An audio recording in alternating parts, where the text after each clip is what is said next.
Hello, and welcome to another wonderful Wired Wednesday. My name is Ashley, and this is Misinformation versus Disinformation.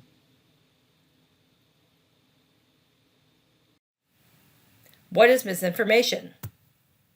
Misinformation is false information that is spread regardless of whether there is intent to mislead. And that's from dictionary.com. What is an example of misinformation? You think it's true, so you spread it. This could be through Facebook or other social media sites, or even email. You see an article that a friend shared and you believe it to be real or true, and then you share it with your friends even if it's wrong. There is no ill intent behind this. So basically, during the COVID-19 pandemic, we saw this a lot where people would share articles with their friends and they would share the articles, but they were wrong. So they believed them to be true. They believed them to be from a reputable site, etc. And they shared them with people thinking, people need to see this. But it was wrong. So that's the problem with misinformation, is that we share things with people sometimes without actually delving into what it actually is, and we mislead people. We don't do it on purpose, but it happens quite often. What is disinformation? Disinformation is deliberately misleading or biased information, manipulated narrative, or facts, like propaganda. And that's from dictionary.com. What is an example of disinformation? So this is where you know the information is wrong or biased and you share it anyway to sway opinions. You share it with friends through Facebook, etc. And then they share it.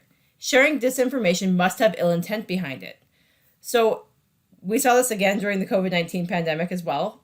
People who were maybe anti-vaxxers and things like that sharing information that they probably knew was wrong and they shared it anyway. We saw it during Donald Trump's presidency. He would just make up just things and he knew that they were wrong and he would just share them with the world essentially. We're seeing this coming out of Russia right now as well. There's lots of disinformation being shared about Ukraine and things like that. But it has to have that ill intent behind it. It has to have, people know it's wrong. They're sharing it anyways. They don't care. That's what disinformation is. What can you do to fight misinformation and disinformation?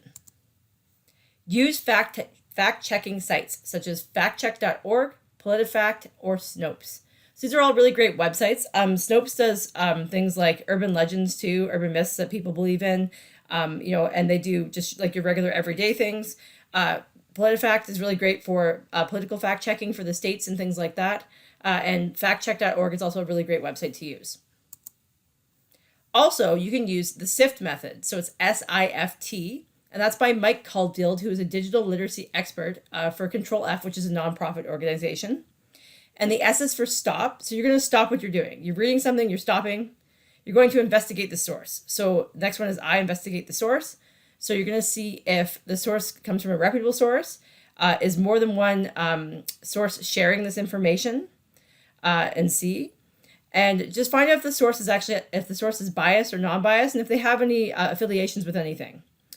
The next one is F, find better coverage. So for this, you're going to actually go and find better coverage. So you're going to go into Google or wherever you use for searching, and you're going to try and find other articles that have some of the same information in it, or the same information, or even the same headline. So you can put the headline in there, or stuff from the article, and try to find something similar to this, or even ask a question.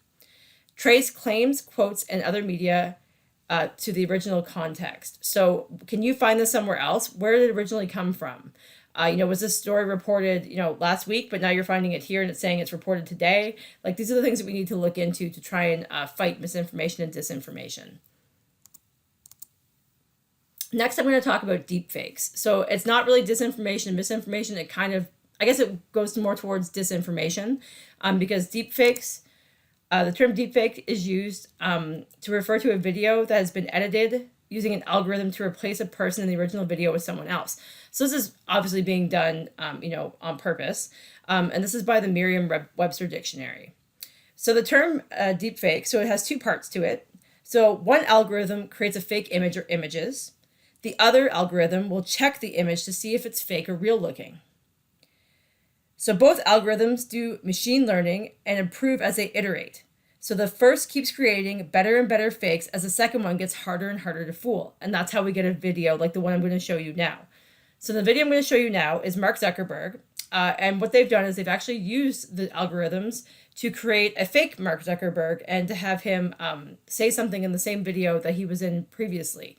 So they've used the technology to kind of have hours and hours of video of Mark Zuckerberg and to get his mannerisms and things like that. And then they used a voice actor to do this. So I'm going to share that with you now.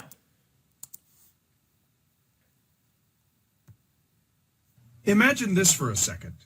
One man with total control of billions of people's stolen data, all their secrets, their lives, their futures. I owe it all to Spectre.